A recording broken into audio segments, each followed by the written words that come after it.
It's kind of strange, right? Because in your case, where you're doing a lot of freelance work, it's like you sometimes, I don't know about what it is for you, but you can get caught into just working all the time.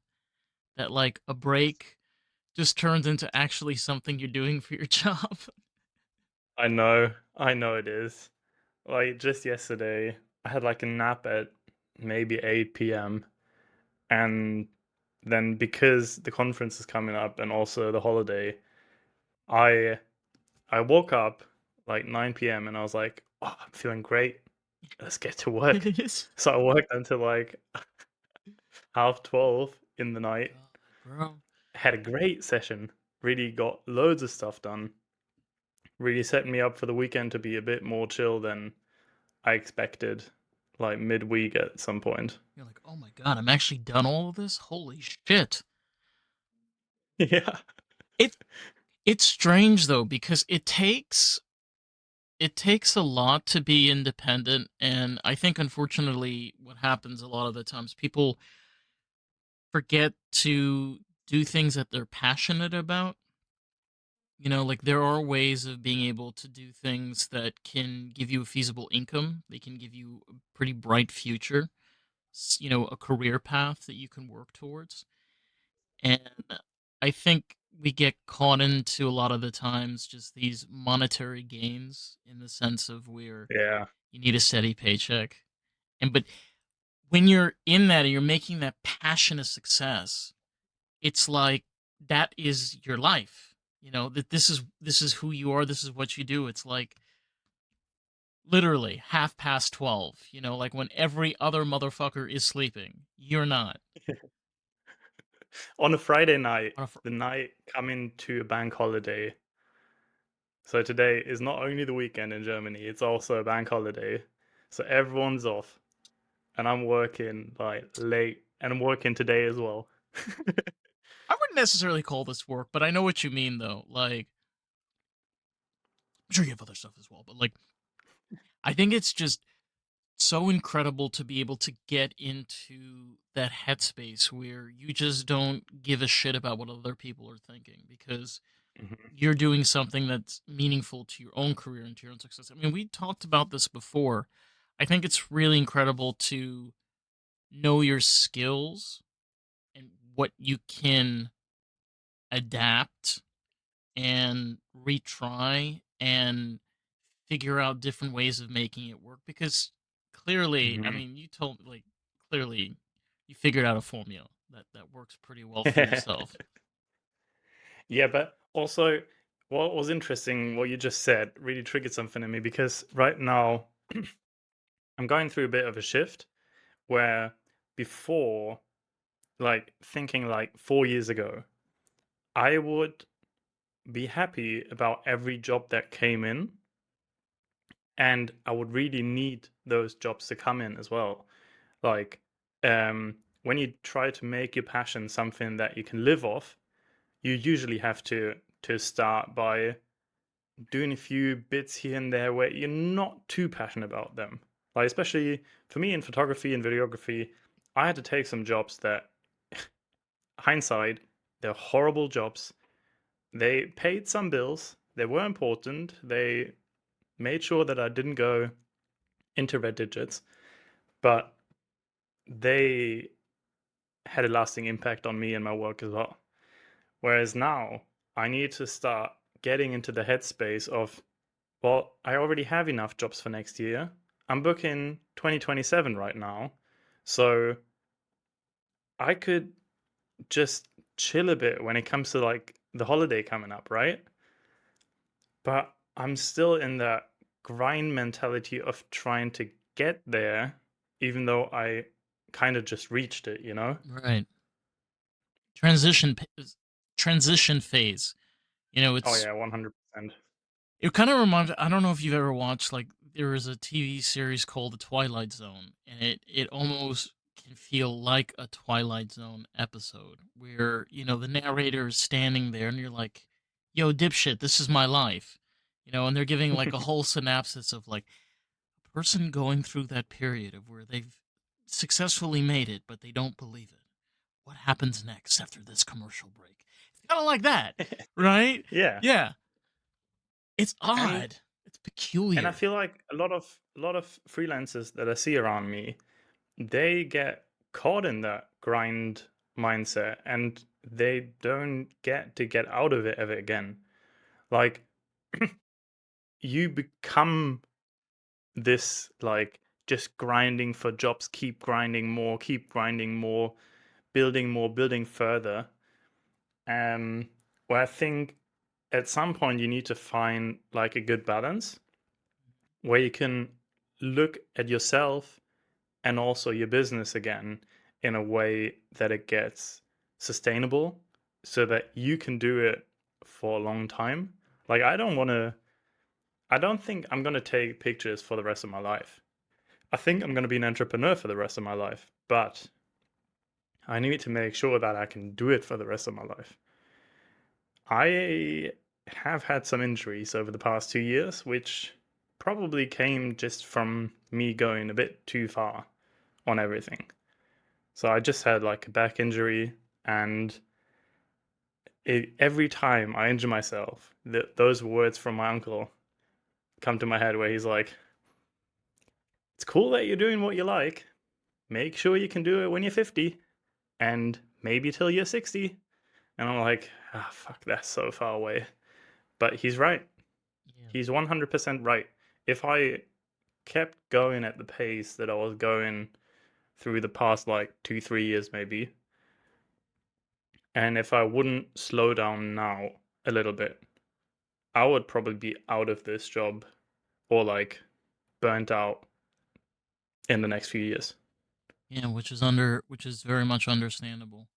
I think we humans have a tendency of allowing fear to control us a lot of the times. We make a lot of very poor decisions because of fear and be able to accomplish things that we don't necessarily see that we can accomplish. But at the same time, it's where I've said this so many times, it's like a double edged sword. You have one side that can slice you open like a fish. And then if we're talking Japanese style over here, one side is dull, so it's not going to slice you open up as a fish. It's being able to get that balance. And I don't think anybody has the exact answer. I think you have to figure that out on your own, unfortunately. Yeah.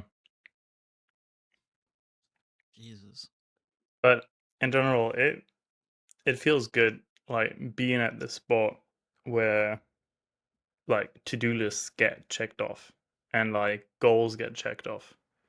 Don't get me wrong. It is like I always had on my whiteboard next to my desk, I had a checklist of like for next year, what do I want to achieve? I'm always thinking in like the seasonal, since my wedding business is very seasonal, my marketing business is, well, it's an ever growing thing, right?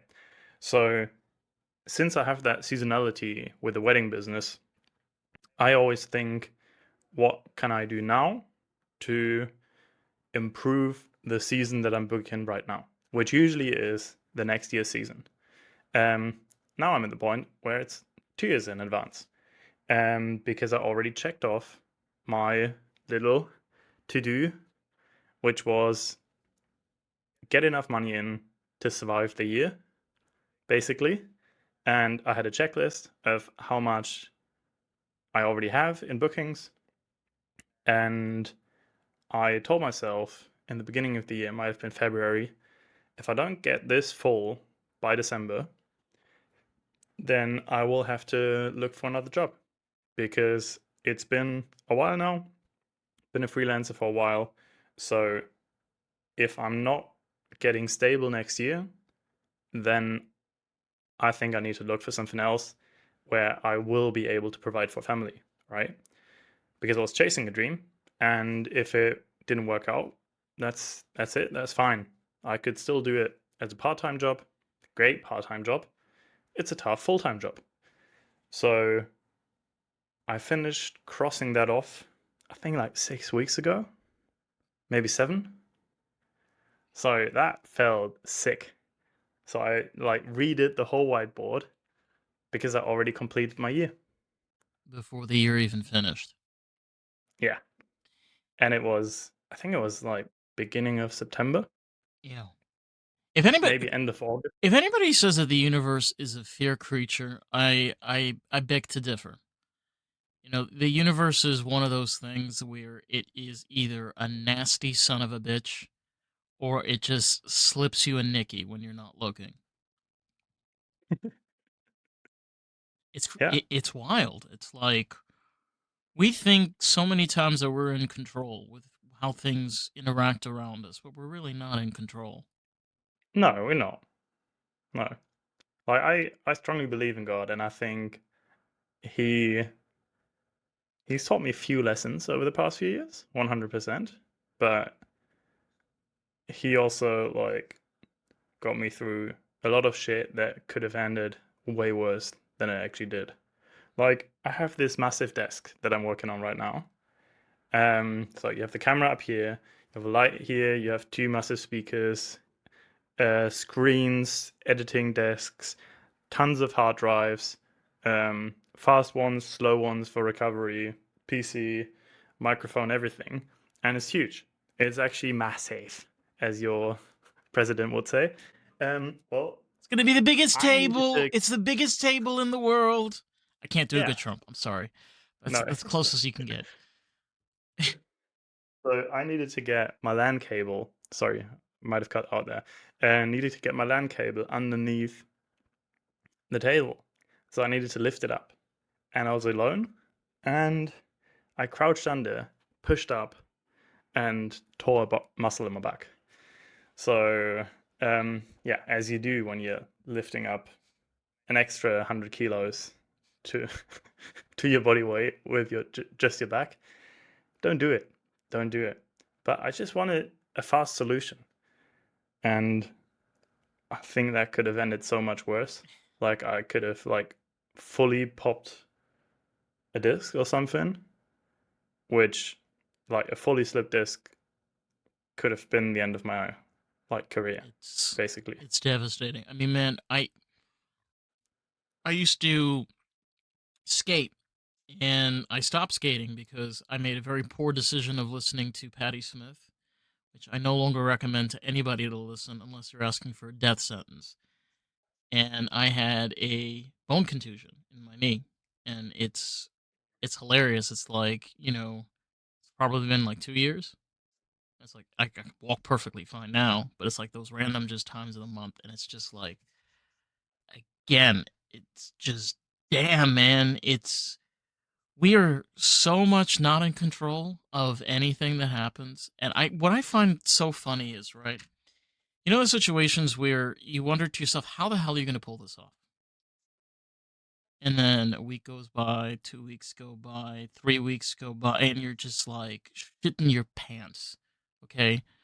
There's no public bathroom, like there's nowhere you can go. Like this is just full public scenery. And it kind of just figures itself out. It's that what the fuck moment. It's like, where were you 3 weeks ago? It's like, I Yeah, got 2 weeks left over here. I got a week. I got 3 days. yeah, It just happens. yeah. I mean, obviously, like you're doing some input. Like it's not just like you're just sitting around and twiddling your thumbs. But you get my point over here. It's like 100%. when you decide It's you that want guy something. like digging for the diamonds, right? And you keep digging, and you're like, I should have been there. Probably missed it, right? Or like the goal. I think there was like some story in that. What's that book called again? Think and Grow Rich, right?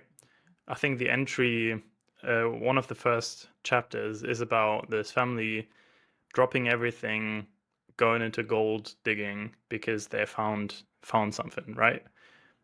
And they calculate everything. They buy huge equipment. They dig and dig and dig, and it doesn't it doesn't come through.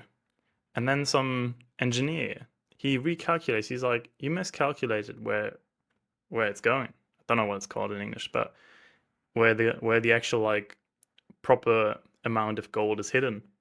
Mhm. and it was like inches from where they dug, and he bought the property and all the gear for pennies and found all the gold. And it was just that they miscalculated and they were so close. And they were going for years and they were like, nah, can't do it anymore. And that's, Amazing. yeah, I felt pretty similar when it came to the content pieces that I designed.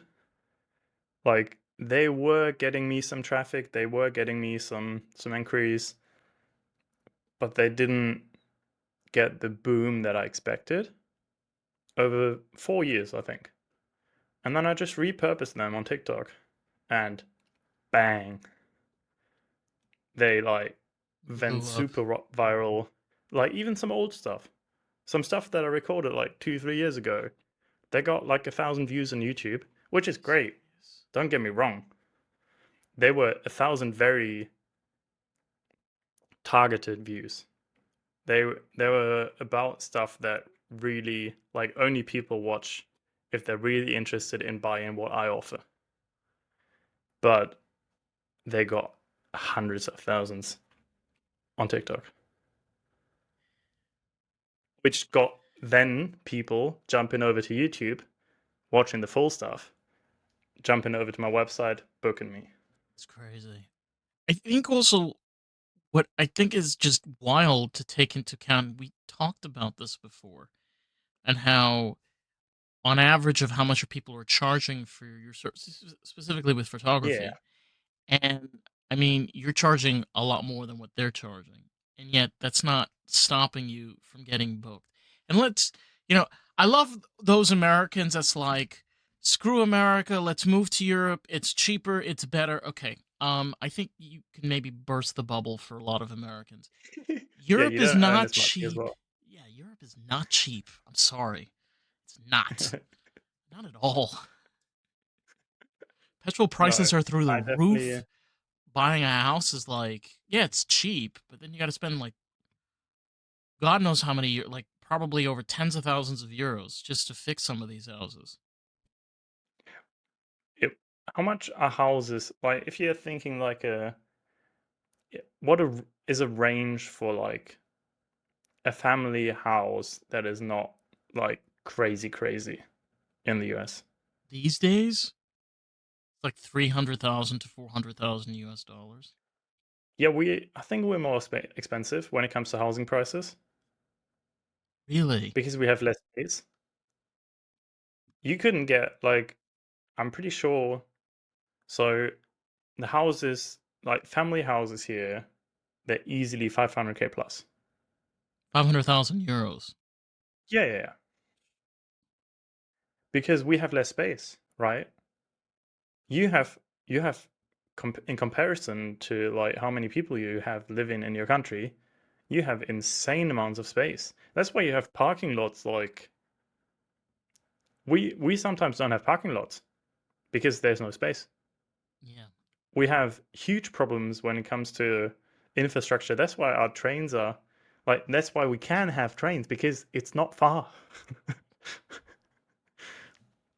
Right? Oh For you guys God. building a train system in America, that takes like obviously here it takes ages as well because you need to tear down stuff to build train tracks. You guys would have the space, but the distances are insane. Insane. Now, and the other caveat is also like with fuel prices. Petrol in Germany or any part of Europe is not cheap. There's a reason Oh no. why a lot of people drive diesel vehicles in Europe. Hmm. Yeah. There's a reason. It's not just there is a reason for a lot. That's why I think this idea of the grass is greener on the other side Oh is yeah. like, so what? You're more expensive, but yet you're more booked than most of these other people. Mhm. So it's not price. Obviously, I mean, price has a factor, but it's not like that's not the only. I mean, if you're doing it, there's a reason why you're being successful at it. It's not just what you're Mhm. charging. Yeah. It's 100%. So I think in every service-based business, there is, well, we have some service-based businesses in Germany where there's not enough people doing it, so you get booked out as much as you want. And I don't understand why they're not raising prices because they should be, because they're getting looked down on, especially some like handyman work that not many people do right now, and it's not seen as a good job, basically. But there's not enough people doing it. Why not just charge double? Because and have less clients, maybe like only three quarters booked out, right? So you can spend some more time with your family and you're still earning more, and you can get to like clients are complaining that you can't get a handyman for the next months, right? Hmm. So why not raise your prices and say, well, I cost double, but you can book me for in 2 weeks. If you're not booking me, you can book someone else, but they're not coming for the next 3 months, right? No. So I think that's a job that also cannot be taken by AI. It's a very reliable job for the future. You could even, I heard some guy talk about, you could have a website where people can bid on when you're coming to them. So if you get outbid, like you can outbid someone for them to come tomorrow, right? Oh wow. Yeah, that's crazy. And this could lead to a problem because some people would never get the like you would never get to them because they bid too low. But it would work, I think. You are I think people would pay that. you. And if they're doing it well as Oh my well, god. it's a good business, right? Oh my god. It's a win-win. This man is a monstrous fucking marketer. I'm telling you right now. I Like, am it is just vicious. Like this man he's spent time. He's had like a cork board with all the pins, figuring out all the goddamn pieces. Holy shit! Like just the I way that you think yeah, broke I that think down handyman is just have like have are Jesus. sleeping on the job right now. Like they should be the richest people in Germany. Oh my god, that's Yeah, crazy. because they have not enough jobs. In other service-based businesses, usually you have either the demand and expectation is really like equal. Yeah, Um, in our line of work, we have tons of freelancers that don't do it professionally. They do it like a part-time kind of gig, yeah, because you don't need to have a certain certificate to do it, yeah. which is very different for a lot of other jobs in Germany, especially in the handyman, like groundwork kind of scene. You need to have a. We call it here in the States blue collar. Oh yeah, yeah, Yeah, okay, blue collar yeah, work. I Yeah, heard about that. Yeah, yeah. So blue collar workers in Germany, you need to have a certificate to have your own um, company, basically. hmm. I'm not sure how that is in America, It's pretty much but the here you need same. to go It's through. the same thing in here in the United States. Like any kind of blue Okay. collar work, generally, it's interesting because we have the same thing with handymen here in the States. They don't usually need a certification as long as you have like experience and clientele. But they do charge Yeah. double Okay. here. They do charge double here. That's the only Okay. difference. Yeah. Okay.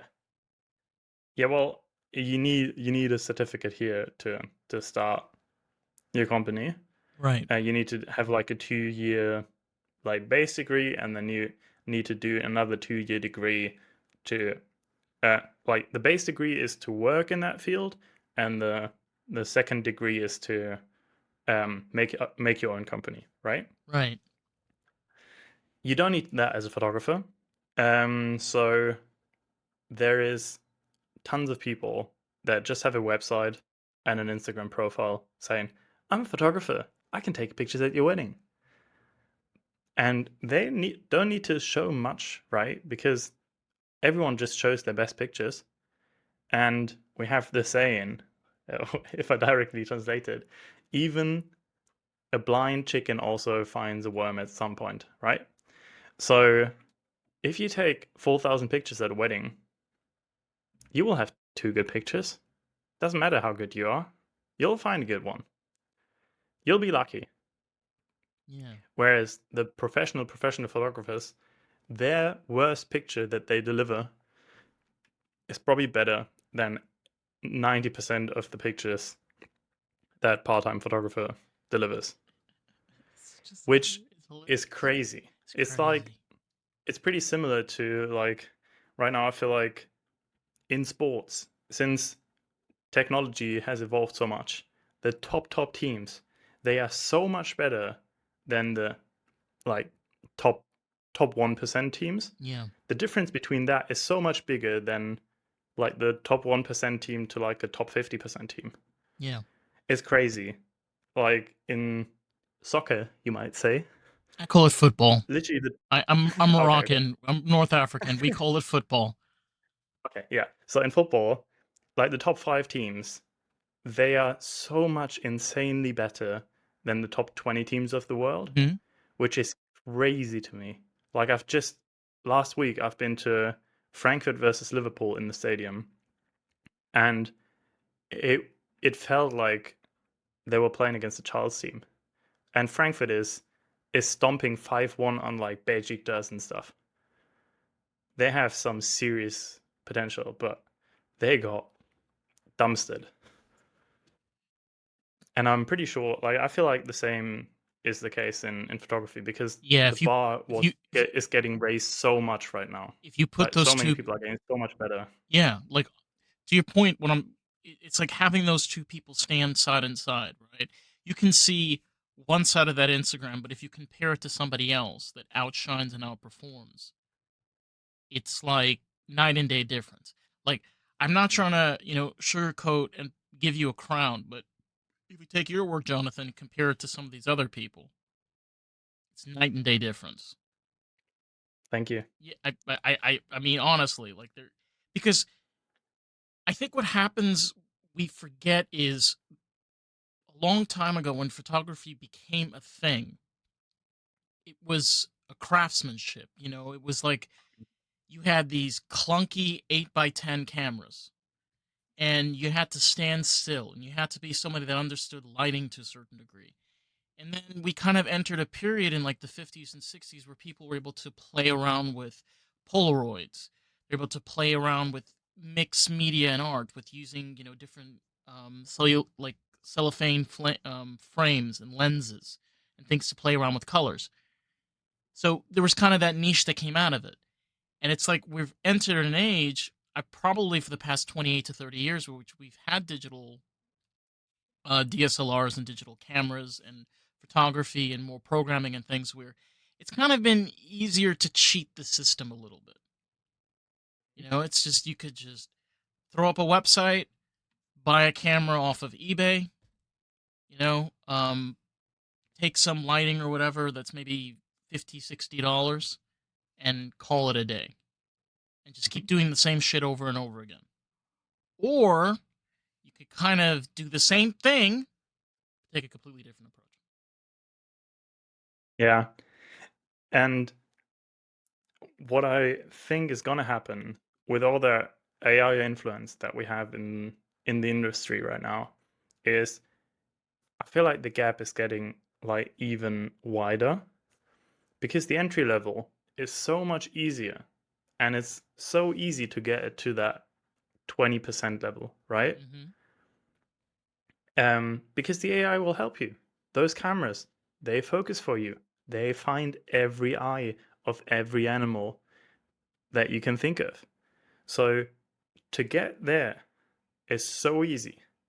But to get from there to where like the top level photographers are, there's such a huge gap that not many people will take the time and effort to go all these hard steps to reach that like top 10%. And you will not see much of a difference between that 20% photographer and a 50% photographer and a 60% photographer. Because that 60% photographer will not be able to do the same differentiation that a top 10% will be able to do. Hmm. So it's going to be really tough for everyone in the middle, Yeah. like really, really tough. And either you need to climb up that ladder, go like as hard as you can, or go as cheap as you can, as much as you can, which is It's sad. It is. I mean, You were touching on this before with blue collar work.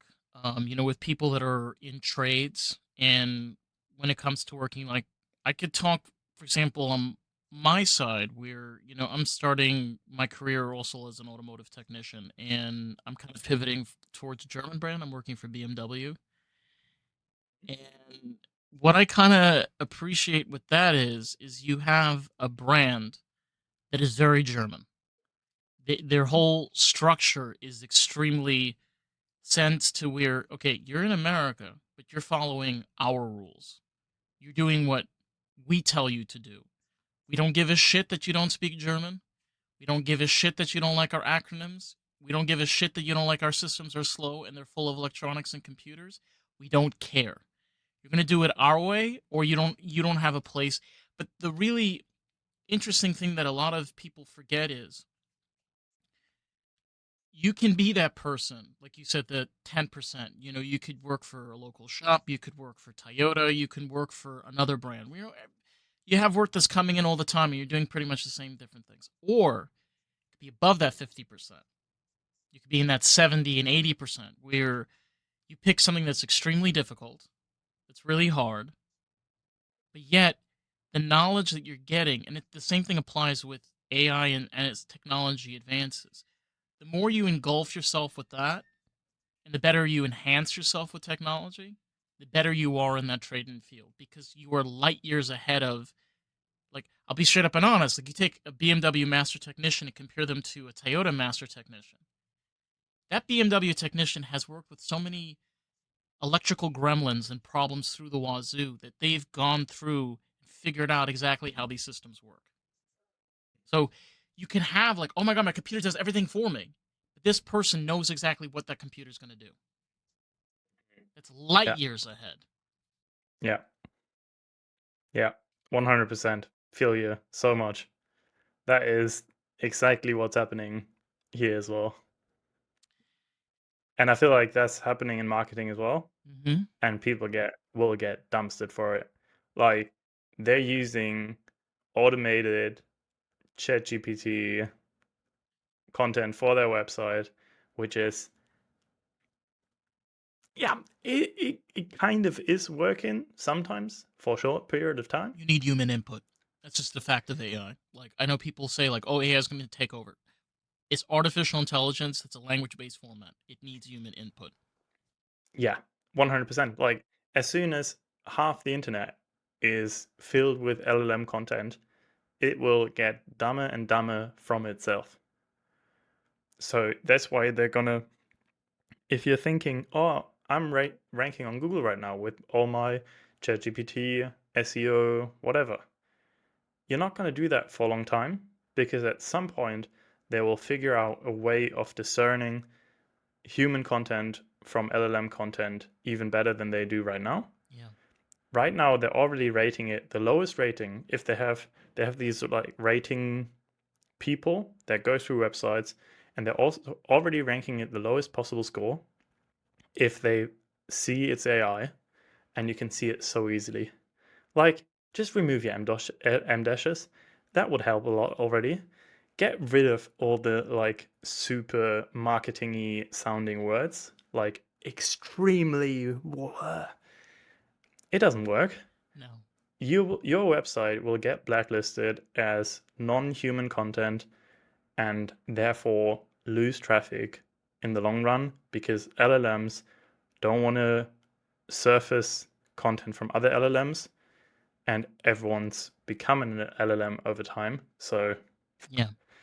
I th- yeah, I think that also when it comes to even podcasting, because I don't necessarily think that I'm the greatest podcaster, but I think some of the elements that you learn is also from real life. In the sense where when in this field specifically, when I'm interacting and having conversations, for example, with managers, colleagues, friends, and then also having the ability to be able to speak to the other artists, you have an input and an education and understanding of being able to build from that. You have a database, your own personal database to be able to work with. The amazing thing about AI is you have these tools that you can use to enhance the work that you're already doing. It's like your work speaks for itself. So how do you take that work and then elevate it to where you can get it to a place that you want? Like, how many podcasters are way more successful than I am because they choose all the clickbait, choose the top trends and the conversations that you should try to avoid because, the algorithm will like you a little more. Yeah, that's boring as fuck. I don't know about you, but I'm not interested. I sometimes I'm a bit interested because I always want to try out everything marketing related, Right. but I want to do the stuff that I want to do. So I'm not, yeah, sometimes I get sucked into all the trends, but I want to I'm always like I'm interested in so many things, so why bothering with the trends as well anyways? Yeah. I mean, especially like if you're able to meet or have a project where you're able to do a wedding, and you have a couple where, you know, the wife has this whole backstory and she's like a painter, and you have, for example, I'm just giving you random examples, but like, example, the husband, like he's a florist or something like that. That's something Yeah, that, happened. it is so funny. Okay. So we got a florist and then we got a painter. Yeah? Wow. Okay. Tell me more about it. I, I want to I want to see how you're if it's actually happening. where you have this couple where you can kind of get an idea of what they're trying to come up with. You're able to use their elements and their environment to really capture who they are and what they're becoming. You know, they can have a whole life ahead of them. For example, where the wife, they could have a child that's coming along and she figures out to paint a nursery, or the husband's one of those that tries to be there for his wife and brings her, a set of lilies or orchids, every single week or something like that. That, there's an age old saying that's really true. A picture speaks 1,000 words. And unfortunately, on the flip side, that is very marketable. It is. It's very marketable. It's like, oh, wow, painter, florist. Okay. Let me check this out. They picked their wedding venue. Ooh, I should book there too. Oh my God, there's mountains in the background. Yes, please. Was I accurate at all, or just the painter and the just the floor? Yeah, they just. It was just the painter and the florist, yeah. I was close though. Yeah, and I always feel honored if other artists are like messaging me about their wedding, right? Because I feel like, yeah, I don't always see myself as an artist that much. I often see myself more as like a craftsman, reacting to whatever's there. But when there's artists come in being like, oh yeah, we love you because you have such an artistic voice. And I'm like, my what? But That's yeah, hilarious. feels good. Thanks for the Oh compliment. my God. It's like, Let's talk about your wedding. yeah, exactly. It's like, did you see my portfolio? Did you check out my website? Because it's not just my voice. Like I do talk and have conversations and do make videos, but there's like other stuff that I am actually pretty good at it as well. But I do appreciate the sentiment. Oh gosh. People are funny that way sometimes. It's like you'd expect them Yeah. to tell you something completely different and then they just come out with that shit. And you're like, "Oh, okay. Cool. I'll take it." Yeah, I literally came home. So it was a rainy, nice and orange autumn day out there. Um, very autumny, very Novembery. And I just had I have these like getting to know engagement shootings with, oh, sorry, not a word I'm allowed to say in English. Um, photo experience. No algorithm likes that word. Um, No so we algorithm likes just, that word. It's true. This is from a man that's done a yeah. lot of experience. I Oh yeah, promise it's you. so many Google. Google searches. Do not look at his history tab. Holy shit! It's sixteen Oh no, no, thousand. not searches, not my like Like when people like give me testimonials on Google, right? Mhm. They tend to write that word and it gets blocked every time. It's just taken out. They don't, if they say that word for taking pictures, then there's no review left. So I have like 35 reviews, I'm pretty sure. I had a look Interesting. today, and I'm pretty sure I got over 50. With the word Yeah, experience. Damn. happens. Yeah. Is Um, is our it's a tough time. overlords trying to tell us something? Yeah. Yeah, so we just walked about and they said, "Yeah, every time we see your new Instagram post, we're like so happy that we booked you. You can always see it's your picture even before we see it's your name." And I'm like, "How? Couldn't do that." But Hidden probably messages. probably start looking out. Yeah.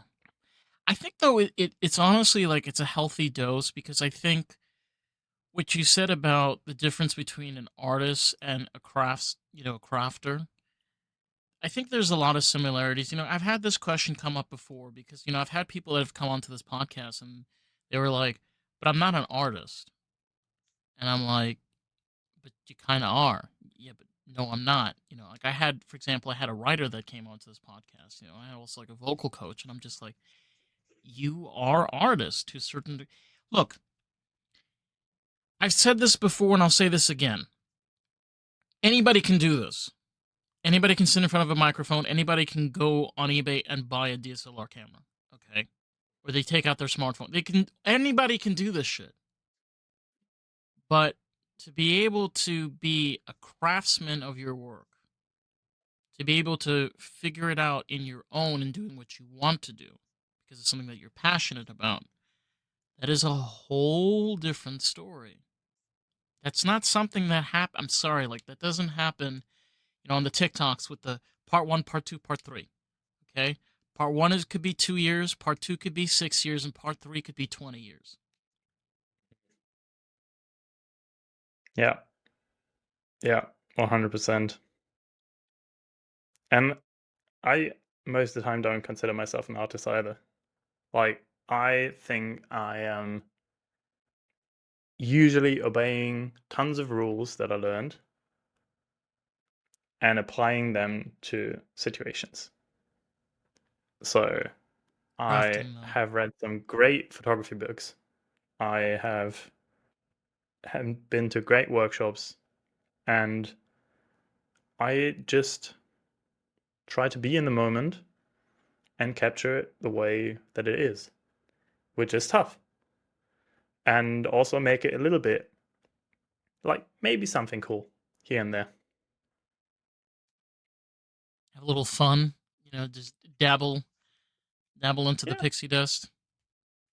yeah. I think being able to also have a wild side is really important because it allows you to explore and imagine and be able to create. And Oh yeah, I feel like creating is hugely important. Like I that's why I studied mathematics in the beginning, because it is just you learn a basic, you learn how to express yourself and build a logical structure, right? And then it's just a free playing field of um, figuring out riddles, basically, right? Mhm. So you have an idea. This could be a rule, but I have no way to prove it. So find a way to prove it, right? And I feel like it's the same in all. I feel like creative jobs and science jobs are very similar in that way. That you're trying to find a creative solution that no one has ever thought about before you. And on a wedding day, that is 1,000 solutions on a single day with thousand scenarios. 100 people walking around, the lighting being different, 100 variables, and you're trying to figure out the solution to get to the next stage, prove what your experience of the day felt like to an audience that hasn't been there or wants to remember it. You turned a wedding into a mouth. Yes, It's like wedding equals math. What is the equation? it is. Yeah, But I mean, it's kind of look. I'm one of those like I failed hard on math, and I just do not do well with numbers for a variety of reasons. Maybe it's dyslexia or just numerous other things, but it does take into account for a lot of different things. You know, it's where there are laws of physics and gravity for a reason. It's not there to punish you. It's because it doesn't give a shit about you and it just exists. yeah, And it's like, especially when you talk about something like that, you have 100 variables. It is very hard to predict the outcome. I mean, you can you can't. hypothesize. You can't till it happens. Have you seen Three Body Problem, the Netflix show? No, fill me in, please. So underrated. It's the most expensive Netflix show ever produced. It was sick, What's it about? and it yeah, I shouldn't explain it. You it's about the three body problem, but it's better that you don't know what that is. Okay, so this is basically like a sneak peek instead of a spoiler. Um, yeah, Okay, yeah. okay. So it basically talks about why I just remembered it is you cannot predict what happens in a solar system that has. Oh, no, I shouldn't say it.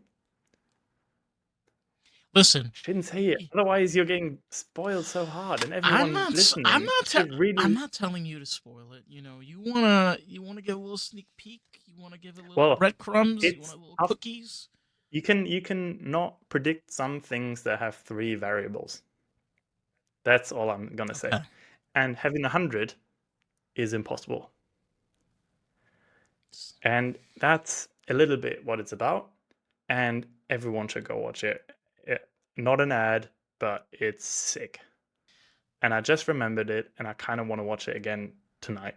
I mean, I think at this point, I don't think that's a bad idea. I mean, you might get sucked in there. It might be up until 4 a.m. in the morning, but hey, Probably yeah. probably am. I listen. It's there are shows that are like that, and it just drives me crazy because I really love them.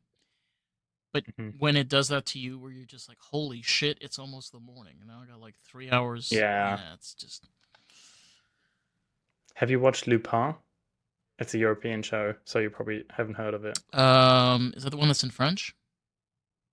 Yeah, It's with that. but it's It's with that guy that's yeah, yeah that breaks into the Louvre and all those. yeah. Oh, it's absolutely amazing. I was the brave one that watched it in French with the English subtitles. That's crazy. It's That is legit crazy, but I love that show. That was really, really it good as it well. sounds. I'm like it's weird. It sounds better in French.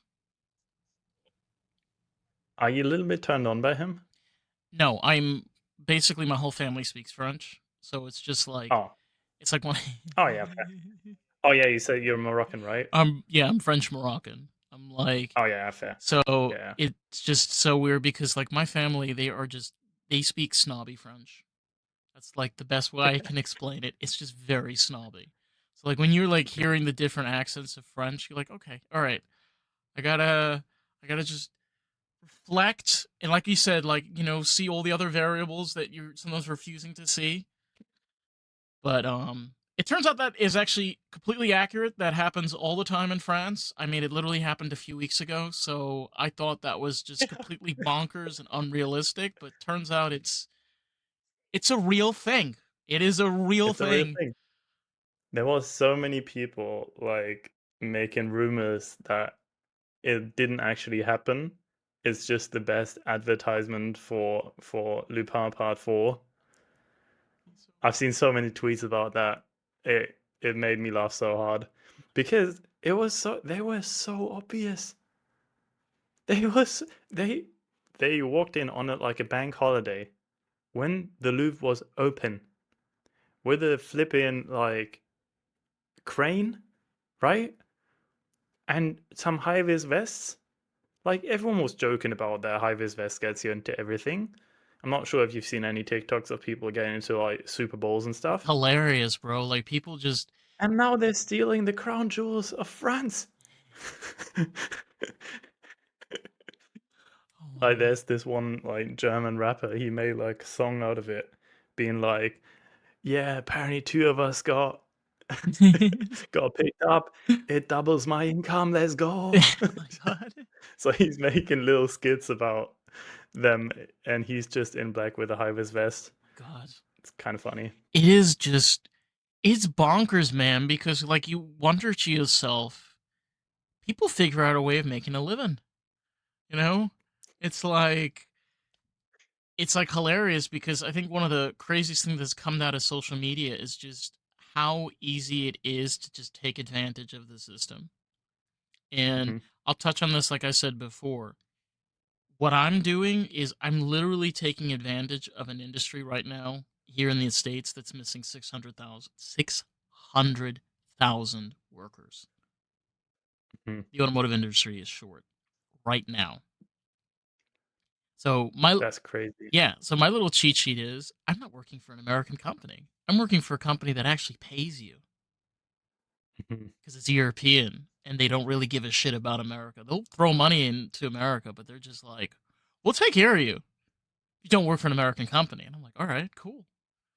Gotta just seriously, you gotta learn on how to cheat the system. It's like if you're gonna invest your time and effort into something, and I think that kind of plays into also with marketing. It's like not only understanding the variables and understanding you can't predict them, but figuring out which variables are the ones that you can manipulate the most. Yeah, yeah, yeah, 100%. Damn, I just got cold. Well, that felt good. Yeah, I like that. Mm. Like for final take, I really like finding the marketing channels that no one is using in your industry to show something, because I have so many of my colleagues telling me the stuff that I'm doing will not reach the right clients, right? And those are not people that have no knowledge, right? Most of them are making more money than I am, frankly, but they've been doing it way longer. And they have learned it the way that they're doing it right now. Yeah, And they're not really thinking too much outside of the box when it comes to marketing. yeah. And if you're the only one showing up in that channel, there will be some people there, probably, right? Hmm. If even if it's just 5 a month, and from that, let's say 60 a year, if 5 of them are actually your target audience, then you got 5 more clients because you're the only one there. Yeah. Why bully your way into this huge, like, being on Instagram as a photographer, right? Everyone's there. It's the photo app. Hmm. Being on Pinterest, everyone is there. Being on Google, everyone has a website, but most of them are shit. Being targeting keywords for tiny cities, no one is there. I'm ranking for everything and everyone. I'm ranking for little towns where only 10 people a month are searching for a wedding photographer. Well, even for the little towns that have the richest people in Germany living there. So everyone else, you should be watching there. Check this town out. It Hmm. has 60% of clients for big budget weddings every year. You know, everyone who lives there earns easily 100K plus. So They can afford it. why is no one targeting it? Yeah. Because they're lazy and they wouldn't know where to look, right? Yeah. 100%. And also, targeting like okay, this is drifting off into SEO too much right now, but No, I mean, man, I'm you ranking you've for a keyword where I've never been before because I outsmarted them a little bit, right? Because everyone thinks if you're getting married in the Mediterranean, right? Your couples are speaking English. Well, they are, but they might Google it in German. mhm, Think about it. yeah. Even if it's not many, think about it. I just booked 3 clients off a tiny website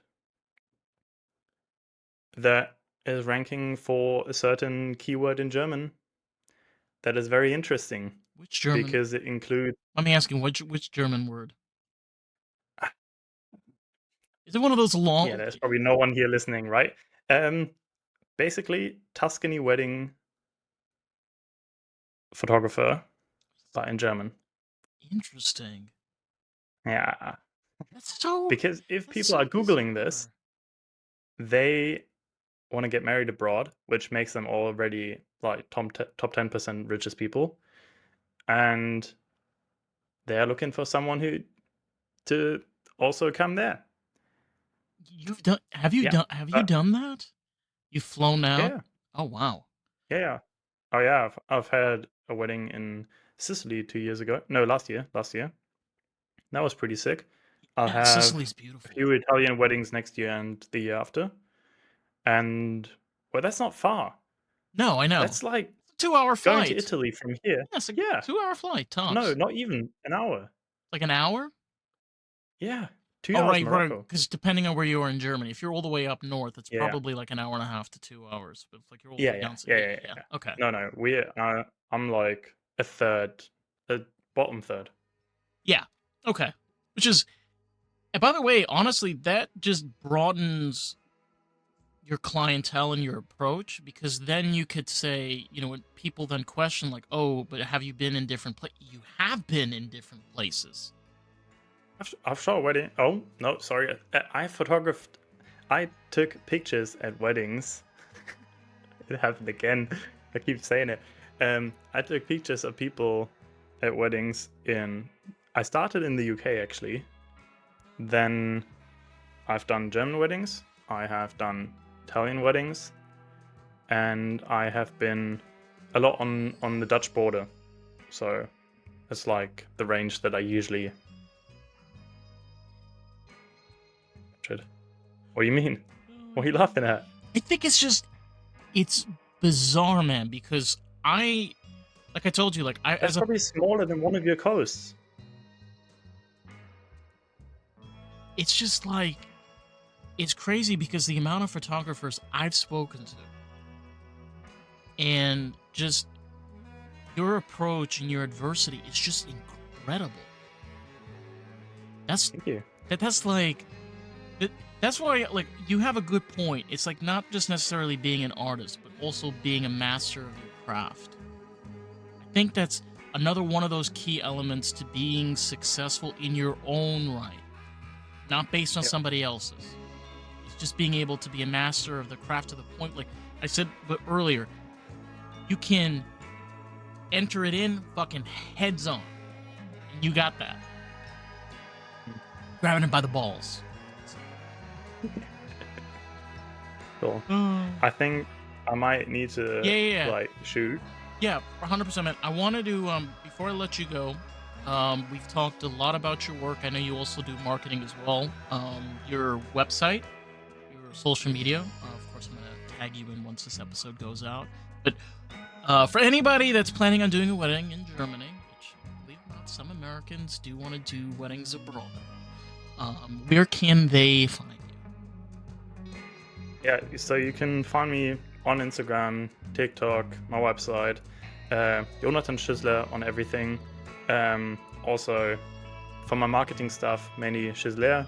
They can also find me on LinkedIn there. I haven't been too active there, but I am gonna be very active over the winter. And yeah, check me out. Hit me up if you have any questions. If you're looking for good looking venues in Germany, I have tons of videos on my YouTube and my TikTok. On my YouTube, they're a lot more structured. Um, yeah, was great being here. Thank you for having me. My pleasure, my man. And thank you so much for taking the time coming out here. And I just, again, we got a different approach to photography, a different approach to marketing, and some tips. Little spoilers. We got sneak peeks. To anybody out there, if you want to check out more of the podcast, you can find us at Lost in the Group Pod. We are everywhere and anywhere, and we are also on Rumble and Spotify. So with that, fuckers, we will catch you next week. All right, peace out. Yeah.